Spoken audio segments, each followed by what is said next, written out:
Welcome to Crime Bedtime, your go-to channel for chilling, true crime bedtime stories. So snuggle up, close your eyes, and let the stories unfold. Today we will be talking about the Golden State Killer case. Joseph James DeAngelo was born on November 8, 1945, in Bath, New York. His early years were marked by a combination of instability and trauma that would shape his future path of violence. The family moved frequently due to his father's job as a U.S. Air Force sergeant, which meant DeAngelo had difficulty forming lasting relationships and creating a stable support system. This constant state of flux contributed to a profound sense of rootlessness and alienation. DeAngelo's father was known to be a stern and sometimes abusive figure. His harsh disciplinary methods left deep emotional scars on young Joseph. His mother, who also endured the harshness of his father, provided little emotional support, further isolating Joseph emotionally. The lack of nurturing and emotional stability at home created an environment ripe for psychological issues. A pivotal and traumatic event in DeAngelo's childhood was witnessing the sexual assault of his younger sister by two airmen. This incident profoundly affected him, instilling a sense of powerlessness and rage that would later manifest in his own violent behaviors. Combined with his father's strict and abusive discipline and his mother's emotional unavailability, this trauma likely contributed to his development into a violent predator. DeAngelo struggled with social interactions, often feeling isolated and misunderstood. His inability to form lasting relationships contributed to his sense of alienation. Early signs of his deviant behaviors included cruelty to animals and voyeurism, which went unnoticed or unaddressed by his family and community. These behaviors were early indicators of the sadistic tendencies that would later define his criminal activities. Military service and psychological toll. Seeking structure and escape from his troubled home life, DeAngelo enlisted in the Navy in 1964. Serving as a damage controlman during the Vietnam War, he was exposed to the brutal realities of combat. The psychological toll of war, coupled with the strict discipline of military life, may have further desensitized him to violence and deepened his underlying issues. The transition from military service to civilian life was challenging for DeAngelo. Returning from Vietnam, he pursued higher education, enrolling in Sierra College in Rocklin, California, and later transferring to California State University, Sacramento, where he earned a bachelor's degree in criminal justice in 1972. His choice of study indicates an interest in law enforcement and possibly a desire to understand and manipulate the system from within. During this period, DeAngelo became engaged to Bonnie Colwell, a fellow student. Their relationship was tumultuous, marked by DeAngelo's controlling and aggressive behavior. Bonnie eventually broke off the engagement, citing his increasing volatility. This rejection deeply affected DeAngelo and likely influenced his later criminal activities. Reports indicated that during some of his attacks, DeAngelo would mutter angrily about Bonnie, suggesting that his failed relationship continued to haunt him. Law enforcement career and the Visalia Ransacker. In 1973, DeAngelo joined the Exeter Police Department in a rural area of California. While serving as a police officer, DeAngelo began his criminal career as the Visalia Ransacker. From 1974 to 1975, he committed over 100 burglaries in Visalia. His methods were peculiar and deeply invasive, stealing small, sentimental objects while leaving behind more valuable items. This suggested his motive was psychological rather than material, seeking to instill fear and assert control over his victims. The ransacker's actions were not limited to theft. He exhibited a pattern of psychological terror, arranging personal items in bizarre ways and sometimes eating food from the victim's kitchen. In September 1975, he escalated his behavior by attempting to kidnap a teenage girl, leading to a confrontation with her father, Claude Snelling, who was shot and killed while trying to protect his daughter. This marked a significant escalation in DeAngelo's criminal behavior, showcasing his willingness to use lethal force. The East Area Rapist. By 1976, DeAngelo had moved to the Sacramento area and began a series of assaults that earned him the name East Area Rapist. His tactics evolved, becoming more sophisticated and sadistic. He meticulously stalked his victims, often for weeks or months, learning their routines and familiarizing himself with their homes. He would break in usually at night, when the residents were most vulnerable. His attacks followed a terrifying pattern. He would bind the male victims, often in the bedroom, and place dishes on their backs, threatening to kill everyone if he heard them rattle. This tactic served as a crude alarm system, allowing him to lead the female victims to another room where he would sexually assault them. He often lingered in the house, eating food from the kitchen, drinking beer and rummaging through personal items, further terrorizing his victims and instilling a sense of helplessness. One particularly haunting aspect of his crimes was his use of psychological manipulation. He would often call his victims before and after the attacks, taunting them and reliving the terror he had inflicted. His ability to remain undetected despite such brazen behavior baffled law enforcement and heightened the fear in the community. Victims of the East Area Rapist. The victims of the East Area Rapist were diverse, spanning various ages and backgrounds. However, they shared the common experience of terror and trauma that profoundly affected their lives. Among them were Jane Carson Sandler, attacked in her home in October 1976 while her 3-year-old son slept beside her. The East Area Rapist tied up her son and led her to another room, where he assaulted her. Jane survived the attack and later became an advocate for victims of sexual violence, sharing her story and working to raise awareness. Jane's bravery and resilience in speaking out about her experiences helped bring attention to the plight of other survivors. Her journey from victim to advocate was marked by numerous public speaking engagements, where she shared her harrowing experience and the ongoing battle with PTSD. Margaret Wardlow, at just 13 years old, Margaret was one of the youngest victims. She was attacked in November 1977 in her home. Despite the horrifying experience, Margaret later spoke out about her ordeal, highlighting the importance of DNA technology in solving cold cases. Her testimony and advocacy played a crucial role in the push for advancements in forensic science. Margaret's ability to confront her past and use her experience to push for change demonstrated immense courage and a commitment to justice for all victims. Phyllis Henneman. Phyllis was the first known victim of the East Area Rapist. She was attacked in June 1976 in her home. The assault left her deeply traumatized, but she too became an outspoken advocate for other survivors. Phyllis's courage in sharing her story helped build a sense of community among survivors and pushed for justice. She often spoke about the long-term psychological effects of the assault, including anxiety and trust issues, which continued to impact her daily life. Patricia Murphy, attacked in her home in 1977. Patricia was one of the many victims who lived in fear long after the assault. She described the experience as life-changing, shattering her sense of safety and security. Patricia's story underscores the long-term psychological impact of DeAngelo's crimes on his victims, who often faced years of therapy and support to rebuild their lives. Jane Doe, another victim, who preferred to remain anonymous. Jane Doe was assaulted in 1978. Her story, though less publicized, is a crucial part of understanding the widespread impact of the East Area Rapist's reign of terror. She struggled with severe anxiety and depression following the attack, often finding it difficult to feel safe even in her own home. Other victims, whose names remain less known, also endured the East Area Rapist's reign of terror. Their stories, though not as widely publicized, are equally important in understanding the full scope of DeAngelo's impact. Each attack left behind a trail of psychological scars, affecting not just the victims but their families and communities as well. The original Night Stalker. In 1979, DeAngelo's criminal activities took an even darker turn as he moved to Southern California, earning the moniker the original Night Stalker. His crimes escalated from assaults to murders, often targeting couples. His method remained consistent: home invasions followed by brutal bludgeonings or strangulations.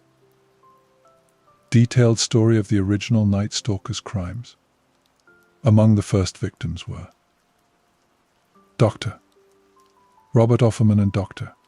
Deborah Manning. The couple was found shot to death in their Santa Barbara home in December 1979. Offerman was a prominent orthopedic surgeon, and Manning was a clinical psychologist. Their murders sent shockwaves through the medical community and the city. The brutal nature of their deaths highlighted the escalating violence of the original Night Stalker. Lyman and Charlene Smith, the Smiths, were murdered in their Ventura home in March 1980. Lyman was a successful attorney and Charlene was a young mother. They were bludgeoned to death with a log from their fireplace. Their son Gary discovered their bodies, a traumatic event that haunted him for years. The loss of the Smiths left a lasting impact on their community, and their case became a symbol of the terror gripping California. Keith and Patrice Harrington, the Harringtons, were killed in their Dana Point home in August 1980. Keith was a medical student and Patrice was a pediatric nurse. They had been married for only 3 months.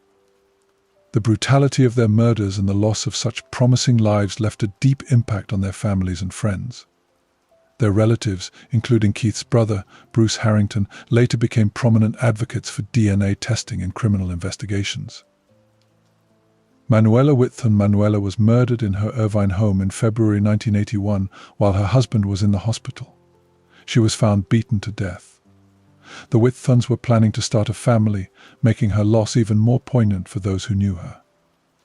Manuela's murder was particularly tragic, as it underscored the randomness and senselessness of the original Night Stalker's violence.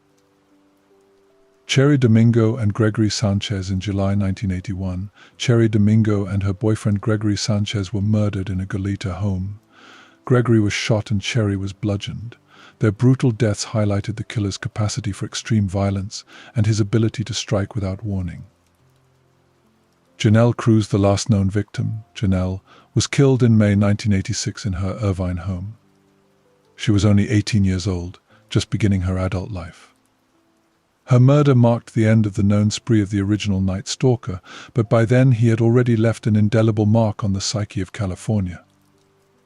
Janelle's family, like many others, was left to grapple with the sudden and brutal loss of a loved one. The series of murders committed by the original Night Stalker left a trail of devastation. Each case was marked by extreme brutality, and the randomness of the attacks left communities in fear. The inability of law enforcement to catch the killer, despite their best efforts, only added to the public's anxiety. Motivation behind the murders. Understanding why DeAngelo committed these heinous acts involves delving into his psychology. DeAngelo's childhood trauma, coupled with his experiences in the military and his failures in personal relationships, likely played a significant role in shaping his violent tendencies. His crimes as the East Area Rapist and the original Night Stalker were marked by a need for control and a desire to instill fear. DeAngelo's methods suggest a deep-seated rage and a compulsion to dominate his victims. The escalation from burglary and assault to murder indicates a growing boldness and a need to assert his power more violently. His ability to evade capture for so long points to a meticulous and methodical approach to his crimes, characteristics that align with his background in law enforcement. Ultimately, DeAngelo's reign of terror came to an end with advancements in forensic technology and the tireless efforts of law enforcement. His arrest and subsequent confession revealed the extent of his depravity and provided long-awaited answers to the many victims and their families who had lived in fear and uncertainty for decades. The terror inflicted by Joseph James DeAngelo extended far beyond the individual victims and their families. Entire communities were gripped by fear, and the psychological impact was profound and long-lasting. During the years of DeAngelo's reign of terror, from the mid-1970s to the mid-1980s, communities across California were plunged into a state of constant fear. The randomness of the attacks and the inability of law enforcement to catch the perpetrator left residents feeling vulnerable and helpless. In response to the increasing threat, neighborhood watch programs sprang up across the affected areas. Residents banded together, sharing information and looking out for one another. Meetings were held regularly, often in crowded living rooms or community centers, where people discussed the latest news and shared tips on how to protect their homes. The atmosphere at these meetings was often tense, with a palpable undercurrent of fear and desperation. Home security became a top priority for many. People installed new locks, security lights, and alarm systems, hardware stores reported a surge in sales of deadbolts, window bars, and other security devices. Some residents went to extreme lengths, fortifying their homes with motion sensors and even adopting guard dogs. The sound of a barking dog or the sight of a police car became small comforts in a time of pervasive fear. The daily routines of residents changed drastically. People who once enjoyed evening walks or late-night gatherings with friends began to avoid being outside after dark. Parents became more protective of their children, implementing strict curfews and escorting them to and from school. The sense of freedom and safety that once characterized suburban life was replaced by a constant vigilance. The psychological impact on the community was immense. Anxiety and paranoia became common, with many people experiencing symptoms of what would now be recognized as PTSD. The fear of being attacked in their own homes led to sleepless nights and a pervasive sense of dread. Social gatherings became rare, and when they did occur, conversations often revolved around the latest attack and speculation about the rapist's identity. As the years passed without an arrest, the fear and frustration only grew. Despite extensive efforts by law enforcement, the Golden State Killer remained at large. Investigators from various jurisdictions worked tirelessly, sharing information and pooling resources. They chased leads, conducted stakeouts, and interviewed countless suspects, but the elusive predator continued to evade capture. Law enforcement agencies faced immense pressure to solve the case. Task forces were formed, and officers dedicated countless hours to the investigation. The lack of progress led to frustration and a sense of futility among investigators. Composite sketches and psychological profiles were created, but the killer remained a step ahead. The feeling of a relentless, unseen threat loomed over the communities, creating an environment of fear and suspicion. During the 1970s and 1980s, forensic technology was not as advanced as it is today. DNA profiling, a critical tool in modern criminal investigations, was still in its infancy. This limitation hampered the efforts of law enforcement, as they struggled to link the various crimes definitively to a single perpetrator. The inability to use DNA evidence to its full potential left many cases unsolved and connections between the crimes speculative. The public pressure on law enforcement was immense. Community meetings often turned contentious, with residents demanding answers and expressing their frustration. Media coverage of the crimes was intense, adding to the pressure on police departments to find and apprehend the killer. The constant scrutiny and criticism took a toll on the officers involved, many of whom were personally invested in solving the case and bringing peace to their communities. The constant threat led to a sense of desperation within the community. People wanted to feel safe again, and the prolonged lack of closure was agonizing. The fear and anxiety permeated every aspect of daily life, from the way people interacted with their neighbors to the decisions they made about their personal security. The prolonged investigation led to a proliferation of rumors and false leads. Neighbors began to suspect one another, and innocent people were often subjected to scrutiny and suspicion. This atmosphere of mistrust further fractured communities that were already under immense strain. Every new tip or potential lead brought a brief glimmer of hope, only to be dashed when it turned out to be another dead end.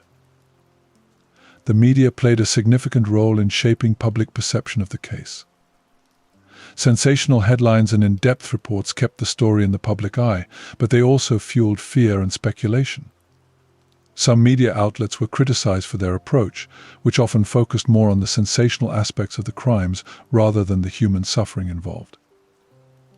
However, the media also played a crucial role in keeping the case alive and maintaining pressure on law enforcement to find the killer. The story of the Golden State Killer's capture is inextricably linked to the advancements in DNA technology, which revolutionized the field of forensic science. In the 1980s, when the Golden State Killer, also known as the East Area Rapist and the original Night Stalker, was actively terrorizing California, DNA technology was in its infancy. Traditional investigative techniques, such as fingerprint analysis, witness testimonies, and composite sketches, were the primary tools at investigators' disposal. However, these methods proved insufficient in capturing the elusive predator. The 1990s saw the emergence of DNA profiling as a powerful forensic tool. Scientists discovered that DNA could be used to identify individuals with incredible accuracy. This breakthrough allowed law enforcement to match DNA samples from crime scenes to potential suspects. By the late 1990s and early 2000s, DNA databases like Cody's Combined DNA Index System were established, enabling police to compare DNA from unsolved cases with profiles of known offenders. Despite these advancements, the Golden State Killer remained unidentified. Investigators had collected DNA samples from several crime scenes, but they did not match any profiles in the existing databases. The case grew cold, and it seemed that the killer might never be brought to justice. The turning point came with the development of forensic genealogy, a novel approach that combined traditional genealogical research with modern DNA analysis. This method involves using publicly accessible genealogy databases to identify potential relatives of an unknown suspect, thereby narrowing down the pool of potential perpetrators. In 2018, investigators decided to use this groundbreaking technique to crack the Golden State Killer case. They uploaded the killer's DNA profile to GEDmatch, a public genealogy database typically used by individuals seeking to trace their ancestry. This strategy aimed to identify distant relatives of the suspect by finding matches in the database. The results were promising. The GEDmatch search returned a list of individuals who shared a significant amount of DNA with the Golden State Killer, suggesting they were distant relatives.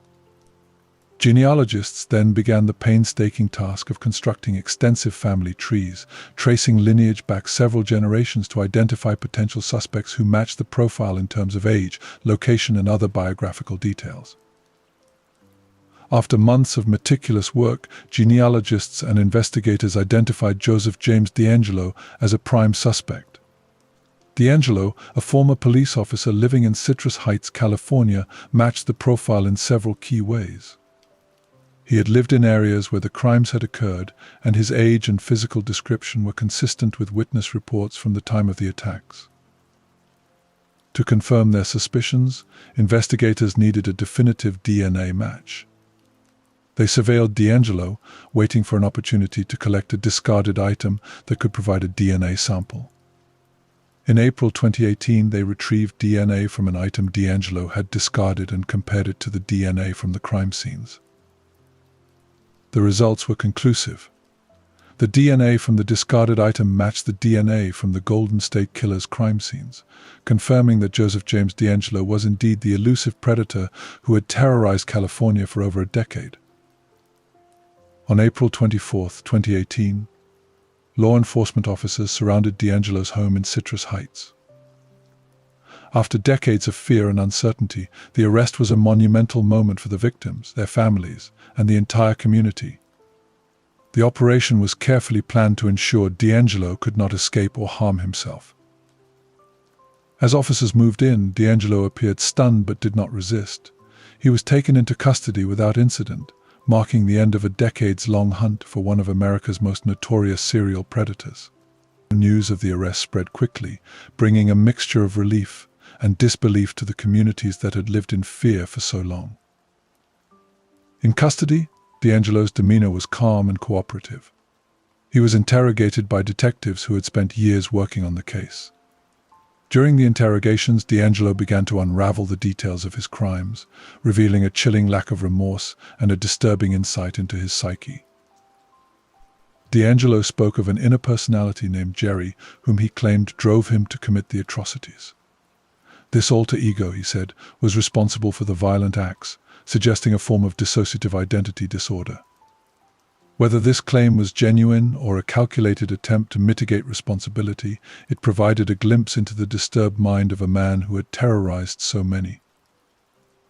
His confessions included detailed accounts of the assaults and murders, confirming the worst fears of investigators and victims' families.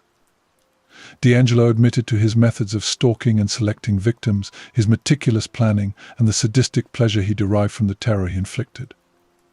These confessions brought a sense of closure to many, finally answering questions that had lingered for decades. Following his arrest, DeAngelo was charged with 13 counts of murder and 13 counts of kidnapping. The initial court appearances were highly publicized events, drawing crowds of victims, their families, and media from across the nation. DeAngelo appeared frail and elderly, a stark contrast to the image of the terrifying predator that had haunted so many. The court proceedings were emotional and intense. Victims and their families packed the courtroom, many of them seeing DeAngelo for the first time. The hearings were filled with powerful statements from those whose lives had been irreversibly altered by his crimes. The weight of the evidence, combined with DeAngelo's confessions, made it clear that a trial would be an arduous and painful process for all involved. To avoid the death penalty, DeAngelo entered a plea deal. On June 29, 2020, he pleaded guilty to all charges, including the murders and kidnappings.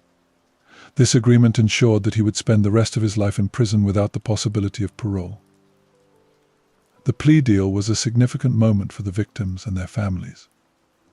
While many had hoped for a trial to fully expose DeAngelo's actions and perhaps offer a greater sense of justice, the plea deal spared them the prolonged trauma of a court battle and ensured that DeAngelo would never walk free. The sentencing hearings were a culmination of decades of pain, fear, and relentless pursuit of justice. Over several days in August 2020, victims and their families were given the opportunity to speak directly to DeAngelo, expressing their pain and the impact of his actions. The courtroom was filled with powerful and poignant statements. Some victims spoke of the ongoing nightmares and anxiety, while others highlighted the strength and resilience they had found in each other. The emotional testimonies painted a vivid picture of the long-term effects of DeAngelo's crimes, underscoring the profound impact on their lives. DeAngelo, seated in a wheelchair and wearing a mask due to the COVID-19 pandemic, showed little emotion during the proceedings. His silent demeanor stood in stark contrast to the raw emotions expressed by the victims and their families. On August 21, 2020, Joseph James DeAngelo was sentenced to life imprisonment without the possibility of parole. The sentencing was a somber and cathartic event. For many, seeing DeAngelo held accountable provided a sense of justice and relief. The community, which had lived in fear for so long, could finally begin to heal. Now it's time to slowly drift into sleep. Close your eyes, let go, and allow sleep to gently carry you away into a night of sweet dreams and restful slumber.